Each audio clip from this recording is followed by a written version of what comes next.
Hi, Jess. Hi, Jess. How are you? I am doing really good tonight. I have on makeup. I put on some earrings. I put on pants with an actual button. In fact, when I was walking out of the house, my husband looked up from the couch and then did a double take because he hasn't seen me like this in a while. How are you? I can't believe that we are here in person.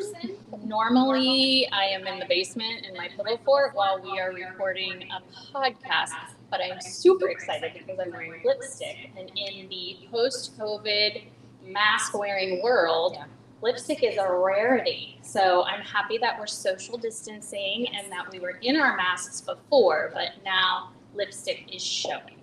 So, since we're not really doing a podcast tonight, we should probably introduce ourselves. I'm Jess Buchanan. And I'm Jessica Kidwell, and we are the hosts of the podcast. We should talk about that. But tonight, we're coming to you live from, thank you to ZTV for having us live.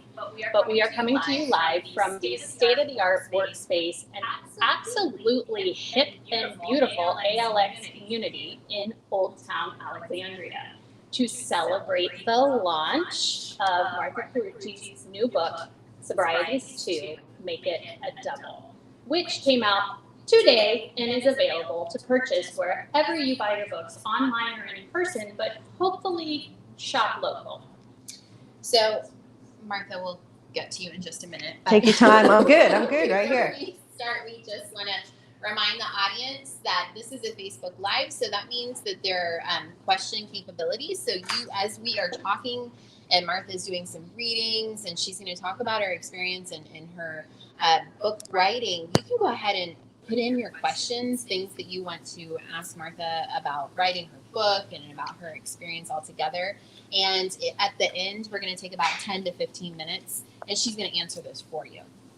After we ask all of our questions, obviously. Exactly. Of course. We are particularly excited to be hosting this because you are a friend of the show. And in fact, from season 1, episode 22, available wherever you listen to your podcast, your episode featuring your story and your first book was one of our top 10 downloaded episodes for 2020. Excellent. I didn't know that. I didn't know. No. So I think it's because alcoholism, drinking, and overdrinking is one of those uncomfortable conversations that people want to address, but don't necessarily know how to do it. So, and that's why we're here. That's what we do. We like to facilitate uncomfortable conversations. And as we're kicking off 2021, I'm taking a look at the pandemic diet that I have been keeping over the last year, and I'm wanting to start a healthier lifestyle. I think a lot of people are looking at some of the habits that they've formed and wanting to start things off in a better way. And so I can't think of a better way of doing that than talking to Martha tonight. I know, and she's so honest and forthright, so we should probably stop talking to each other and introduce the reason why we all came tonight, which is Martha Carucci. Martha is an author and blogger who lives in Alexandria, Virginia with her husband and 3 children. She's the executive director of the National Breast Center Foundation, whose mission is to educate, increase access, and implement technology so that women who are underprivileged or under and uninsured will have improved access to care, improved treatments, improved availability of resources. Before that, she was a lobbyist for the telecommunications industry, and she has studied at the University of Pennsylvania, Harvard, and Georgetown. Her first book, Sobrietease, which is a blue cover. There it is. There it is. Show and tell. Sobrietease, which came out in 2016. Yes. It was It was the #1 new release for Amazon in their alcoholism and recovery section. And Sobrietease 2, Make It a Double, out today, has already achieved that rank just in pre-sales alone. Yeah. Martha is a speaker about alcoholism and recovery. She has had her writing in print. She's been on TV. She's been on radio. And she's been on several podcasts. Martha, congratulations and welcome. Thank you. This is so great. It's so I'm so grateful to you guys for agreeing to do this for me. I'm grateful to Kelly Grant and ALX Community and ZTV. This is not what I envisioned when we thought about doing a book launch and a book signing. We were going to have a big party and we were going to be able to have a lot of people together. But this actually ended up a lot better. COVID has been very difficult for so many people to deal with. But we're here and we've Been able to reach out to people all over with, probably have a bigger audience. I know that I have friends in California who are watching. My friend Iceman, who I went to college with. I have my parents down in Florida. I have high school buddies up in Boston. My brother in Jackson Hole and my brother in Massachusetts. So we've got a good spread all over the country. So this is actually working out really well. But what cracks me up is that you guys are here introducing me, and I just have to take 2 seconds to explain for people who don't know who you are a little bit about you. So the We Should Talk About That podcast has been a humongous success and has a very big following all over the place. And you just celebrated a year, right? So it has created such a buzz because your goal is to talk about difficult subjects. Clearly a philosophy that I agree with, very much so. So, we met and we instantly hit it off. I had so much fun doing the podcast with you all. It was just like this. We just sat down and we could have talked for hours and hours, I think. But what's really funny is that you guys are sitting here very humbly, introducing me and reading my bio. And what nobody is saying is your bios, okay? So for those of you who don't know, Jess Buchanan is a New York Times best-selling author. And she, her book, I'm going to get to that, but she's a New York Times bestselling author, which means she sold more than the 19 copies that this sold, 18 of which I think my mom bought, and one I bought as a prop for tonight. So that's the other one. But no, Jess's story you need to know, and I'm not going to go into the whole thing because you should buy her book. It's on Amazon. It's called Impossible Odds. But with a huge heart, she went to Nairobi in 2006 to help teach children there. She met her husband, who's a great Swede, like I have on my mom's side of the family, and moved to Somalia to help teach there, and was kidnapped by Somali pirates and held in captivity for 93 days. So there's a lot of rough stuff in that, but Jess is now talking about it very, very bravely. President Obama sent SEAL Team 6 to rescue her and the other man that was captured with her. And it was a very successful mission. There's a great photograph of President Obama in the Oval Office getting word that Jess was rescued. So it's a pretty amazing story. And she just did a TED Talk, which is fantastic. And so it's just ironic to me that you're sitting here, introducing me, and I'm very grateful. The other Jess, and when we did our podcast, they identify themselves as long pause Jess and kidnapped Jess. So the fact that, Jess can joke about the fact and call herself kidnapped Jess says a lot about, how she processes things. But Jess said in her bio that while she was not kidnapped by pirates, she dressed up as a pirate to get free Krispy Kreme donuts for her family. It's true. So that's impressive. And we all have our crosses to bear. that is something very remarkable. And you're an incredible writer as well. She's an incredible interviewer, a very, very intellectual person who dives really into the subject. And I'm just so grateful that we're all doing this together. It really, really means a lot to me. So I wanted to, what I wanted to do tonight was just tell a little bit about my story. And really tell you why we're doing this. The reason that I feel it's important to share my story is because, and it says it on the back of the first book, still today there is such a stigma attached to alcoholism. We talk about the opioid epidemic. Alcoholism kills more people than the opioid epidemic. It is still something that people don't want to talk about. They get really uncomfortable. I find myself sometimes I'm at a party, and which only, by the way, it's only been the last few years that I can do that. It was very hard in the beginning of my sobriety. But, I'll be standing there and I'll have friends who have a beer or a glass of wine or a martini, and someone will say, hey, do you know Martha? She wrote a book. They're like, oh, what's your book about? And I say, well, it's about my journey through sobriety and recovery. And immediately the drinks kind of go down, they're like, oh. And then I get a lot of like people looking at their watches and they're kind of like, oh, is it 8 o'clock? I totally forgot I have to go floss my teeth tonight. It's like this really, they don't want to stand there and talk about their own drinking. And what's been really important for me to share with people is that, my message is not alcohol is bad, like you shouldn't drink. My message is if you have the disease of alcoholism, which I do, I cannot drink. Drinking will take me down a path that I don't want to go on and could very well take me to death.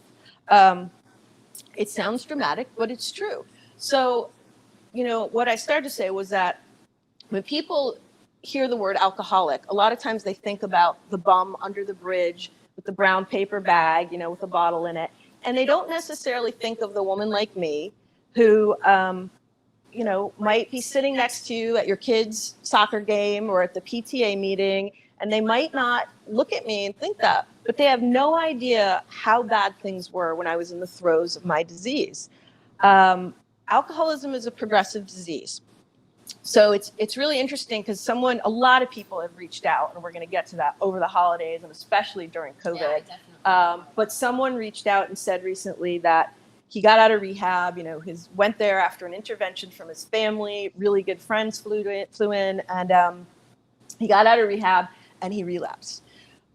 So he said in rehab, they asked him, like, why do you drink? And he said, because I like to. And he said it was fun. It used to be on the weekends, and then it kind of got more and more. And I can totally relate to that, and so can so many people. For me, it was fun. And for those of my friends who are on from high school, I paid them a lot of money to not write into the chat about stories about me drunk, and high school and college too. But I drank more and more in college. I came into this career as a lobbyist, and I was surrounded by drinking, by social events, by fundraisers, by dinners, and everybody around me was drinking. So I just thought, that was the normal thing to do. And as the years went on, I ended up leaving my job as a lobbyist because I wanted to stay home with my kids. And I'm so grateful I did that. I really don't regret a single minute of it. But during that time, it was when my drinking got a lot worse.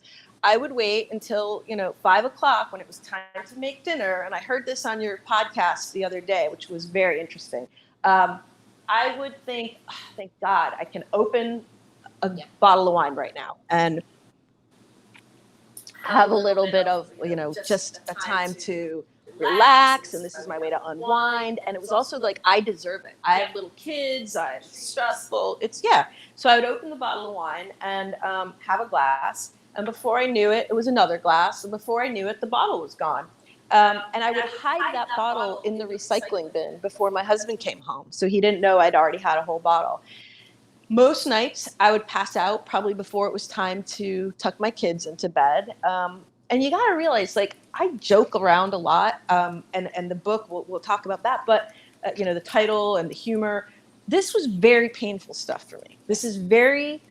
I have a lot of regrets. I have a lot of remorse. I have a lot of guilt. I have a lot of shame. My daughter's watching. I think my boys are watching, and my husband. And it's stuff that I talk about, but you got to understand that it was really hard for me to get to the other side of this. And I still work on it. But it just got worse and worse, So, and I have friends who said to me, we never thought you had a problem. We were all out. We were all drinking. It was always fun. But they weren't with me when I went home. And many people, I say that I have a broken off switch. So they would say, I got a busy work day tomorrow. I got to get up for the kids, and they'd stop, or they'd switch to water, or they'd whatever. I didn't. I would go home and I would keep drinking because more is never enough. And with the broken off switch, you talked about it with Dr. Price. Yep. The brain receptors and the dopamine and the serotonin, the more that you reach, when you reach that high in your brain, the next time there are more receptors, and you need to increase the quantity to reach the same high. So it just keeps getting worse and worse. For me, it got to the point that, my hands were shaking at 11 o'clock in the morning. The last weekend I drank, which was in New York City on a girls' weekend. And I mean, sitting physically, I was a mess. My body was a mess. I was puffy. I was bloated. I was just a mess. I was as green as the couch you guys are sitting on. But I was shaking, and once I got a glass of wine at lunch, I was like, oh, okay, I'm okay now. And Hair of the dog. hair of the dog, and if I could tell you the number of mornings that I was lying on the cold bathroom floor, throwing up, swearing to God that I would never do this again. And then 3 o'clock in the afternoon, maybe I was like, well, just a little hair of the dog and I'll feel better. So it's a very vicious cycle. So fast forward to my last weekend of drinking. It was New York City, 2012, Memorial Day weekend. And you heard the Broadway story. I'm not going to tell it tonight, but you'll have to listen to the podcast to hear the Broadway story. It's a good one. But I was with very dear friends, one of whom had lost her husband to alcoholism. And we had a very long conversation about alcoholism and the power of choice. And you guys talked about that a little bit. We talked about it too. And I just, knowing deep in my heart and knowing for a long time I had a problem, but I hadn't admitted it yet, I argued that, no, it's not really a choice. If you have a disease, the disease kind of makes the choice for you and you need more and more. And so I came full circle now to what I believe is that we have a choice about that first drink and whether or not we pick it up. I think that when I pick up the first drink, I lose my power of choice. I really do. Like, the disease kicks in, the brain chemistry, it's an obsession of the mind and it's a physical allergy of the body. So that brain obsession kicks right in. And alcoholics who have been sober for a long time and then relapse, their body picks up exactly where they left off. I've known people who have been sober for 24 years, and for whatever reason, a lot of times they think, I got this now, I can do this, I can have just one, but their body takes them back to right where it left off. Their liver function, their all kinds of stuff. So it's a very powerful disease. We say that it's cunning, baffling, and powerful. It's always doing push-ups on my shoulder, ready for me to get cocky or complacent. So that weekend, after having this conversation, I struggled until 4 a.m. on a little doorstep in New York City. And I said to my friend, I have a drinking problem. And she said, I know you do. And I was like, why didn't you say something or do something? And she said, I couldn't, because you had to be the one to come to this decision. And she's also the same one that you guys have heard about, who has texted every single day for 3,144 days, the same text, good morning, sunshine, how are you? And I know that there's at least someone out there who cares if I'm sober. And I know there's a lot of people who care now, but it's just, that's been a really special thing. But I wrote, so I got sober, I came home from that trip. I told my husband, I can't drink, I got myself into a program. I told my closest friends, and friends really rallied to help me with my children, with getting groceries in. I stayed in bed. I didn't do rehab. I detoxed on my own. I was a physical and emotional mess for a couple months. That was May. So in January, I think it was, I started writing. A lot of people like to journal and a lot of people write, and I hated writing. I have never been a writer. I never liked it. But I was like, let me try this. Let me try journaling. Let me try blogging. And I found it very cathartic. But more than that, for me, what I wanted to do was share my story with other people so that they would understand, hey, maybe this is someone who looks like me, or maybe this is someone I can relate to. But I wanted them to understand my story, and I wanted them to be able to see this journey with me and how I did it, so that they would know that they could do it too. Another huge reason for me to write this is to help reduce the stigma around alcoholism. And we've talked about this a lot. it's very uncomfortable. People don't want to talk about it. But guess what? I talk about it openly because I'm proud of where I am. 8.5 years later, I haven't picked up a drink. And there have been God knows how many days or nights that I had to white knuckle it, that I had to call someone and say, I can't do this anymore. I just want to drink. I'm really stressed out. And, I've had friends who've helped me through it and who've told me, like, you got this, we can help you, we'll come over. And what helps me is when someone says, think it all the way through. And I don't want to go back to where I was. And I have to just say this, about why I did it. And when I started, one of the things that really made me realize that I had a problem, because I get that question a lot. And I think that you guys talked about the gray area with people not knowing if they have a problem. And people say to me, how do I know if it's a problem? I knew, I fell down a set of concrete steps and I should have been a very steep set and I should have been killed. I would forget who I called the night before, who I texted, who I talked to. I would wake up, just so sick and so hungover. I stopped going to appointments. I missed things. It was a wreck. But one morning, my daughter, who I think was 10 at the time, I was telling her something and she said, don't you remember this, Mom? We had this whole conversation last night. I was so ashamed and so mortified that I couldn't remember a conversation with my daughter.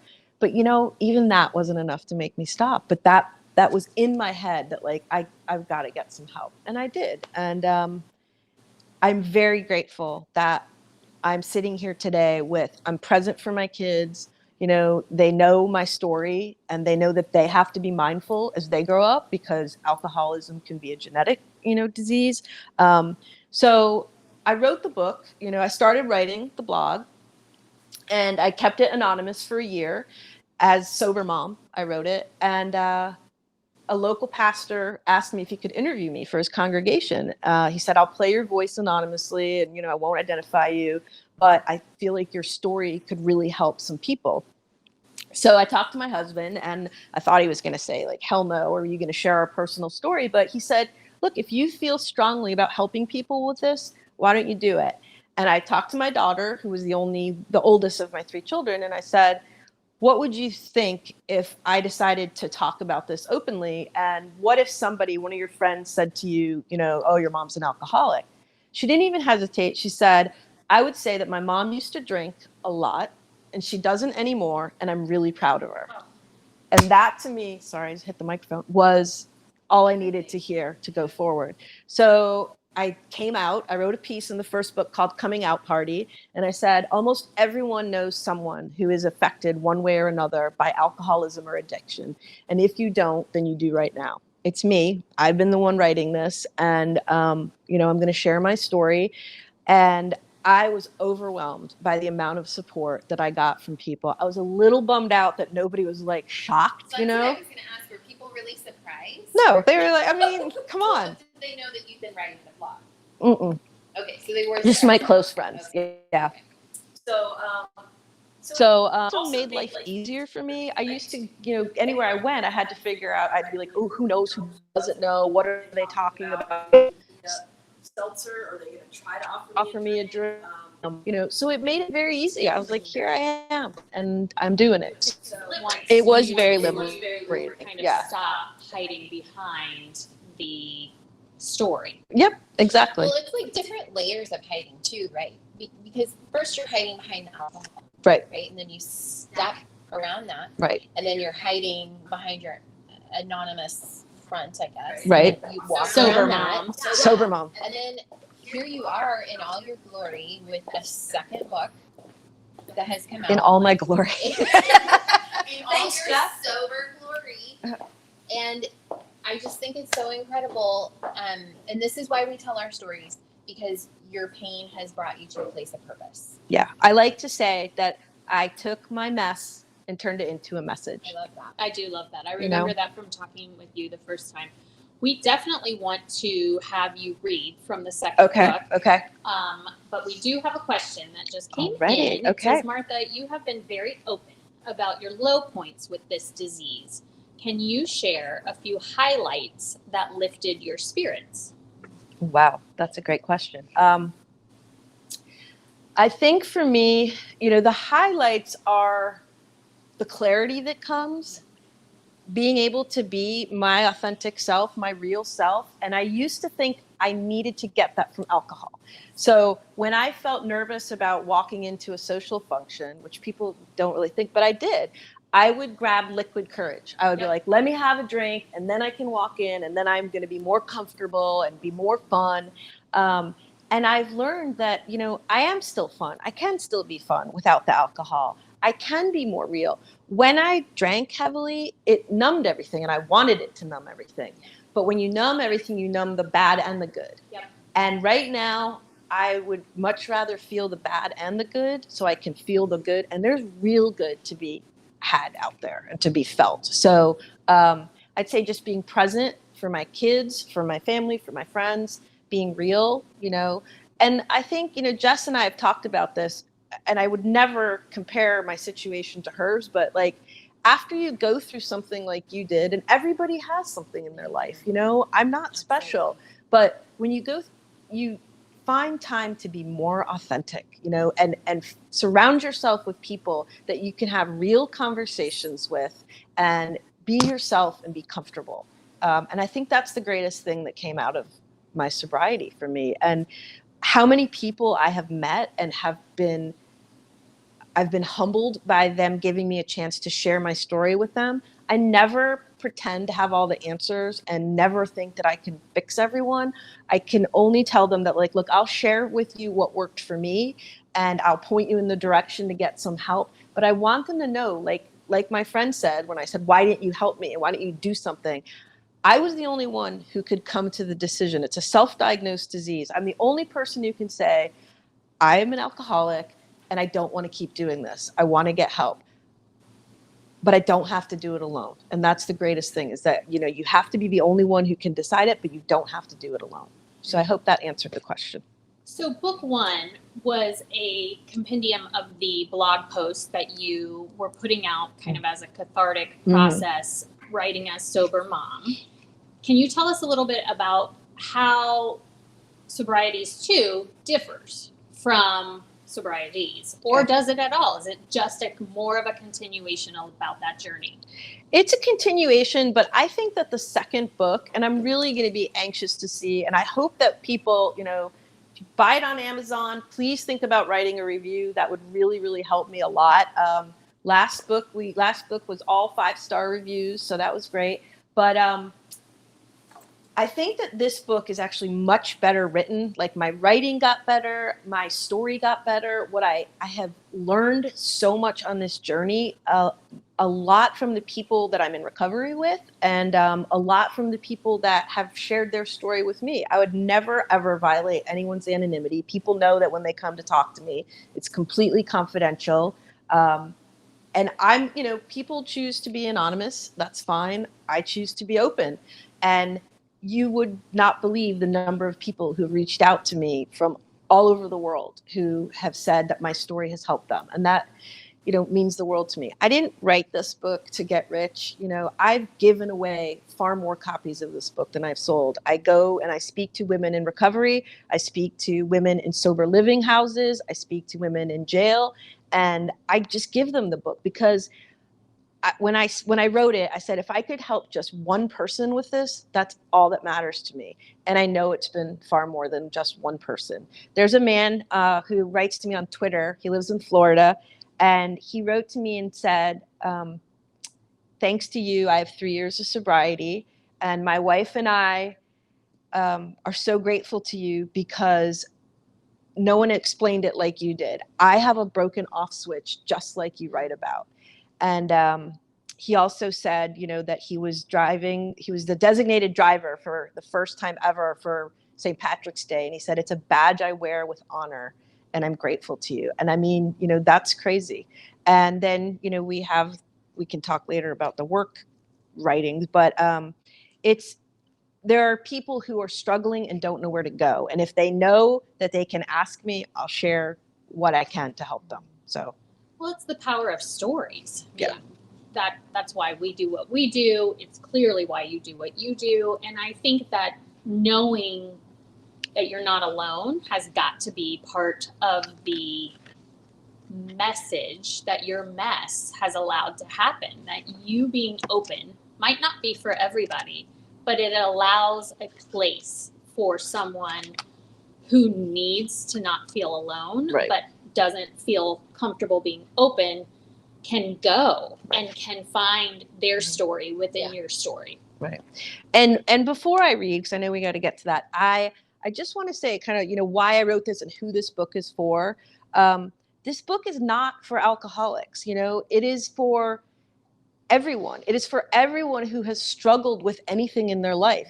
It is for anyone who, you know, has raised children in the suburbs. It is for anyone who has been a child. It's for anyone who, yeah, exactly. That's a big one. But I wrote it so that the other side will understand, you know, that, and people said that to me in the beginning. They're like, we don't know if we should invite you to a party, or if all the girls are getting together, we're all going to be drinking wine. We don't want you to feel bad or uncomfortable. So early in the first book, I said, you know, these are the things you have to talk about. It's the first time for me. It's maybe the first time you're dealing with someone who's an alcoholic. Just talk to them and say, you know, what helps you or what doesn't. And I told them, I said, please give me the chance to make the decision. I'll feel worse if I'm just, you know, isolated and by myself and left out. That's not going to help you. Right. And so early on, I would say, I'm sorry, I just can't be around it. It's too tempting. But then later I was like, yeah, I'd love to come for a little bit. And if it got too hard and there was, you know, I would leave. So yeah. It takes so much courage and determination. I'm telling you It what. cracks me up when you tell me I have courage. I mean, I think life is hard. And It is hard. It takes courage to Life live is no matter hard. who you are. I did want to ask, I have a question. Okay. Like, do you feel like talking about it so openly lends itself to some sort of level of accountability too? Yes, absolutely. Right? And I remember a conversation with a friend when I was getting ready to publish the first book. And she's like, you know, you're putting yourself out there. And if you fall, you know, what happens then? I said, if I fall, then they come on the journey with me. And the key is, if you fall, what do you do next? Do you get back up, or do you fall and keep going down the hole? Because that happens. It happens all the time. 3,122. 44. I'm sorry. Close. 3,144. I mean, you know, I'm the brains of this operation. But not everybody is able to say that. And I think that if you do it openly and you are even willing to fall and have people join you, that in and of itself is extremely healing and helpful. Because sure, you're a big success story, but I would imagine that there are lots and lots of other less linear processes in recovery. Well, two things to say about that is, one of the reasons that anonymity was pushed for, and still is for so long, is when celebrities, you know, would get sober and they would talk about the programs and the recovery and what they were doing. And then if they fall, you know, it looks really bad for the program. Right. But I forgot my other point on that. What were we saying about the... We were talking about the being open with the accountability. For me, counting the days makes it so much harder for me to think about throwing away 3,144 days. And some people will say it's one day at a time. It is 100% one day at a time. But it makes it harder for me to, and I have friends who have had 20 something years of sobriety and they went back out, and that breaks my heart. And I need to hear that, because they got too cocky, too complacent, too comfortable, and think, I got this now. And I don't ever want to say that to myself. So I need the reminders of the people who went out. I need the reminders of what it was like in the beginning, because I don't want to go back there. So you have an excerpt from your book. What's this? We don't have to read it, but I thought I'd read one short thing just to give a little flavor, and then I think we'll take some questions. But and I'm just going to preface it by the piece that I picked, that I chose to read, is called Flying Sober. And those of you who know and follow me on social media, our foundation's Walk to Bust Cancer this year was virtual, like so many other things. And we had a beautiful set of angel wings that were painted by a very dear friend of mine who is a metastatic breast cancer patient. And we decided to bring the angel wings that are usually at the walk where people write next to them who they're walking in memory or honor of out to the community, because so many businesses and restaurants and places were struggling because of COVID. And we brought the wings around, and it brought so much joy to this community. People took their pictures with it. People, posted it, they shared it. And it was just a month long, all of October, Breast Cancer Awareness Month. Wear the wings, let's find the wings. And it was about, keep flying, keep fighting, keep doing it. So it was a really positive thing, but also a really hard thing, it's a really hard subject. But the wings kind of took on a life of their own. So when I thought about which piece wanted to read, I thought I was going to read this one. So it's called Flying Sober. All the pieces are really short. You guys know from the first book, they're blog pieces that you can just read, whenever. But I'm going to share this one. So it's called Flying Sober. I heard something really powerful today. A fellow alcoholic shared something that was passed along to him. Alcohol gave me wings to fly, then it took away my sky. Just think about that for a few minutes. You may not get that at all, or it might make perfect sense to you. I completely understand it. I often turn to alcohol for liquid courage, to quell social anxiety when I had to walk into a room full of strangers, to battle depression. It took me years to figure out that a depressant, chasing alcohol down as a depressant on top of an antidepressant, you know what I'm saying? Yeah, exactly. To celebrate and chase a higher high, to escape, to try and stop the pain, to avoid feeling things I didn't want to feel. And when I turned to alcohol for those reasons, I usually did get my wings to fly away from whatever high or above, or whatever high I was flying above, or whatever I was avoiding, or sometimes to fly closer to something I was chasing. Many people can remember the feeling they got from the very first drink. Most alcoholics will tell you that they instantly knew how much they liked it, a little too much.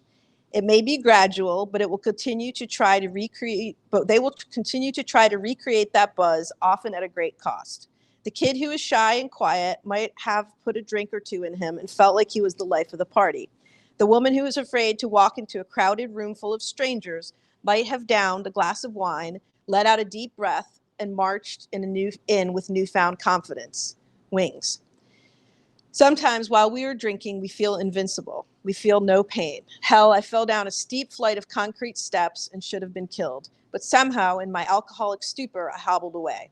We feel larger than life. We feel funnier, smarter, stronger, and braver. Wings. Yes, some of those times, maybe we were funny. Maybe we were enjoyable to be around, the life of the party. And then the party ended, but perhaps not for us. As I've said before, I look at my alcoholism as having a broken off switch. Once I start drinking, there is no telling whether that switch will work or not.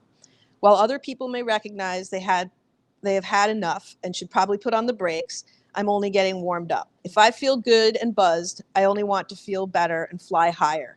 The off switch never kicks in. I'm reminded of a Greek myth. Hey, I was a classical studies major in college, so indulge me here a bit. Okay. The story of Icarus and Daedalus. Daedalus built wings made of branches of osier connected with wax for his son Icarus and himself to escape from the labyrinth in which they were imprisoned on the island of Crete by King Minos. Daedalus warned his son not to fly too high, too close to the sun, or the wax would melt and the wings wouldn't hold up. Icarus was so exhilarated by the thrill of flying that he continued to soar upward. Sure enough, the sun melted the wax and he plummeted into the sea, now known as the Icarian Sea. Icarus was literally high, but sought to go higher. He paid the price of his life for it. That's what can happen to alcoholics when they get their wings from alcohol. They may think they can soar until it takes away their sky. What you think is liquid courage may be instant asshole potion. I don't even want to know how obnoxious I truly was when I was lit. Maybe I had the courage to walk into a room full of strangers, but if I continued to drink, chances are I slurred, made little or no sense, embarrassed myself and others, and stumbled out. You seek the light and end up alone in the dark. Alcohol gave me wings to fly until I ended up on the cold bathroom floor with my head hanging over the toilet, swearing I would never drink again, until I did. Alcohol gave me wings to fly until my hands were shaking in need of another drink. Alcohol gave me wings to fly until I lost sight of who I was and what was important in life, and I almost lost all that I cared about. What's ironic is that the higher we try to go, the lower we end up sinking. The closer we get to the sun, the more we get burned. We think we are going toward the light, but we end up in total darkness. Alcohol does, in fact, take away the sky. The beauty of sobriety is that it is where we find the light. With each day sober, a little brighter ray of light breaks through the cracks. Now, almost 6 years without a drink, my future is so bright, I gotta wear shades. Sorry, I couldn't resist. And I believe I can fly without alcohol. I can fly safely without crashing. How? By relying on my higher power, by reminding myself how much better life is sober than when I was wondering when the wax was going to melt. You too can fly. Fly is spelled Fly. First, love yourself.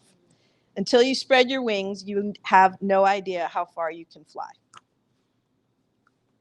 So I think that is an excellent example of all of your writings, as far as there's the element of just honesty.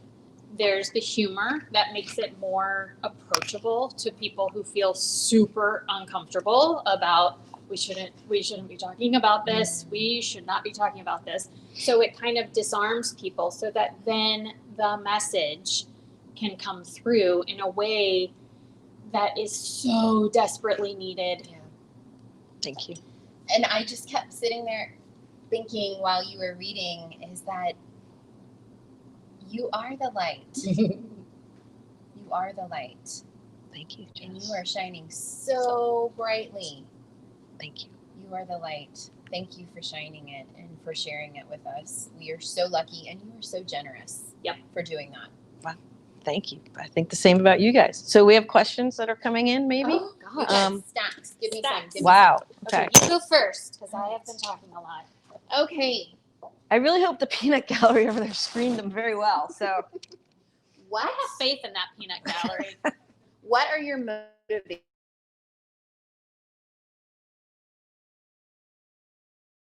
writing the books? yeah, so the writing part was, as I said, very hard for me. But I really wanted to write it to help other people, to share my story and help them to see that it's possible. And I also, when I was writing it, especially the earlier parts of the first book, it was as I was going along, it was about the firsts, the first sober birthday, the first sober Thanksgiving, the first sober Christmas, and like, how do you deal with friendships that are changing? How do you deal with relationships? So as I was going through it, sharing it with people. So it was very cathartic, but I really wanted to help people. And So you've built a toolbox, really, Yeah. that you've shared with other people. Like, these are the tools, these are the things that I've acquired Absolutely. as I've walked through this process. These might be helpful for you. Exactly. Okay. And, simple sayings, simple things that they can do, things that helped me. I like to call it recycling the light. It's funny because you just said that. I mean, there are so many brilliant, I'm very fond of quotes. So almost every story ends with a quote from someone. And there are people who are a lot smarter than me who have written things, and I share them. Like, I pass them on, Right. So That's beautiful. thanks. Okay, next question. So this is specific about kind of that one day at a time aspect. Do you find that even after 3,144 days, you still have to be incredibly mindful to avoid complacency, or does it get easier? Both. Okay. It gets easier for sure. And I like to tell people that are new, that trust me, it gets easier, because when I first got sober, I could not imagine my life, the rest of my life, without a drink. And that was so hard for me because everything I did revolved around alcoholism. And when I was getting my next drink, playing golf, it was like the end of the round of golf. I couldn't wait for the drink. My kids' lacrosse tailgates, I was like, oh, is it halftime so I can go get a drink? Everything was just so focused around the drink. And it was so hard in the beginning for me to go out to social situations. And I felt very alone because my friends were out doing their thing. And It's really hard to find people who are not drinking. It is. I have to say. But I got to say, people were great. My friends were wonderful. They said, hey, come with me. I won't drink tonight either. And I appreciated that. And that was an incredibly kind gesture, but it didn't matter to me. It doesn't matter what you're doing. If I'm smelling the red wine and I'm seeing all these glasses and I'm romanticizing about how good that's going to take, I don't care if you're drinking Seltzer. lighter fluid or Right. if you're, you know. It's not me drinking Right. that's going It's to cause life you is to all drink. about Martha, and everybody here knows that. That's why I have these people here. I don't want to jump ahead of actual listener questions, but I do have a question about what are your thoughts in the community as far as like the dry January Oh, or yeah, the that's a sober great question. curious? Do you find that to be a helpful for normalizing non-drinking situations, or does it feel like, wow, must be nice to just be able to be sober curious? Yeah, no, that's a great question. So it is dry January. There's so much on Facebook right now. And what's funny is that the posts that I'm seeing are mostly from the other side of like people saying, I've gone 2 days and that's enough. This sucks. And then people are like, why are you even trying it during COVID? Like, that's a stupid time to do it. That's, yes, So seriously. you know, it's like, but people, you know, will do it for different reasons and they'll try it. But the sober curious thing is a really good question. There's a piece I wrote, and we've talked about this, called Sober Curious, Sober Pissed. And it, you know, there were so many stories going around, and CBS News did a big story about the sober curious movement.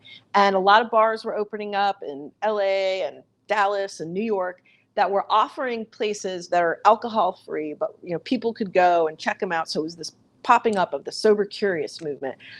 So a lot of restaurants now and bars, if you go to them, they will have a mocktail or a non-alcoholic drink section on their menu, which I love, because if I go somewhere and I can have a fun drink, you know, and I can feel a little bit more festive than just seltzer with a lime.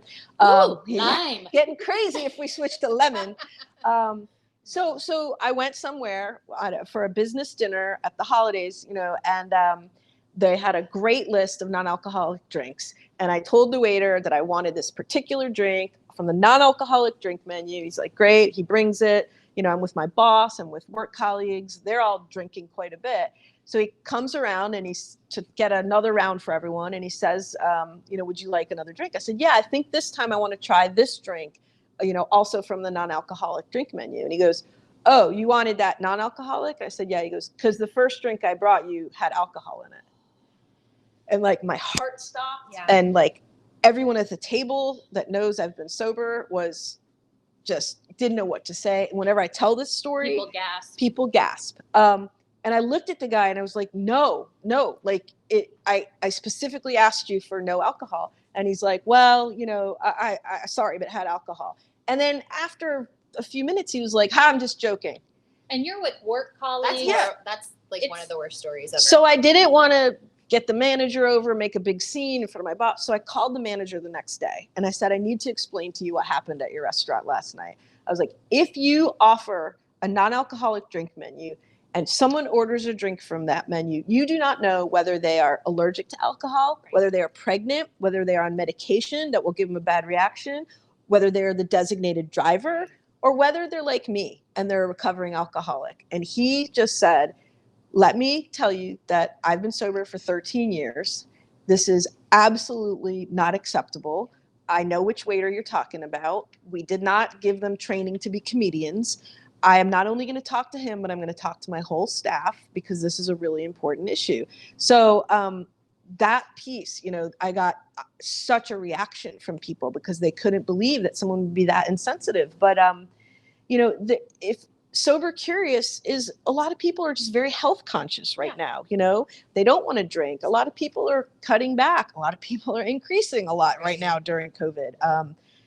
Like I said, the number of people reaching out to me is growing very rapidly. But yeah, so the dry January, sober curious, you know, people do what they're going to do. And I don't judge it. I don't question it. I don't say like, oh, maybe you should extend it to February. I mean, it's whatever you want to do. I love about your but mine's going to February, March. Alcohol is not necessarily bad. It's bad for me. Right. It's bad for me. It's bad for me. So why don't you see if you want to do one last question from the audience? Okay. And we may have to do this again. I think we might. All right.